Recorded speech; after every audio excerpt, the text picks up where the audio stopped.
HSC 2025 ব্যাচের শিক্ষার্থীরা, তোমাদের পরীক্ষা নিয়ে জরুরি বৈঠক। যে সকল সিদ্ধান্ত আসতে পারে: আগামী 26শে জুন শুরু হতে যাচ্ছে চলতি বছরের এইচএসসি পরীক্ষা। বর্তমানে পরীক্ষা নিয়ে উদ্বিগ্ন শিক্ষার্থীরা এবং অভিভাবকরা, কারণ বর্তমানে করোনা ও ডেঙ্গুর মধ্যে চলতি বছরে এইচএসসি পরীক্ষা শুরু হতে যাচ্ছে। প্রায় 12 লক্ষ শিক্ষার্থী এতে অংশগ্রহণ করবে। অনেকগুলো বিষয় পরীক্ষা হওয়ার কারণে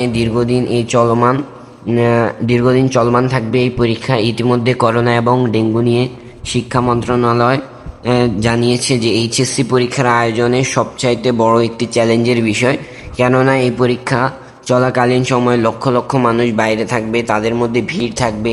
পরীক্ষিত কেন্দ্রের বাহিরে ও ভিতরে স্বাস্থ্য ঝুঁকি বেড়ে যেতে পারে।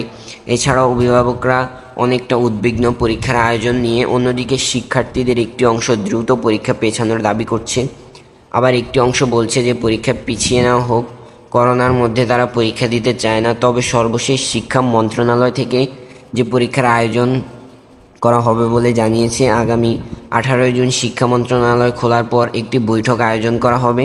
কেন্দ্র সচিব ও শিক্ষা মন্ত্রণালয়, স্বাস্থ্য অধিদপ্তর থেকে সমন্বিতভাবে এইচএসসি পরীক্ষা উপলক্ষে কী কী সিদ্ধান্ত নেওয়া যায় এবং পরীক্ষা পেছানো হবে কি না সে বিষয়ে নির্দেশনা পালনের জন্য কঠোর আইন প্রণয়ন করা হবে এবং বাধ্যতামূলক কিছু নির্দেশনা প্রদান করা হবে। শিক্ষা মন্ত্রণালয়ের দায়িত্বে থাকা কর্মকর্তারা জানিয়েছেন যে আগামী 18 জুন শিক্ষা প্রতিষ্ঠান খোলার বিপরীতে শিক্ষা মন্ত্রণালয় এই বৈঠক আয়োজন করবে।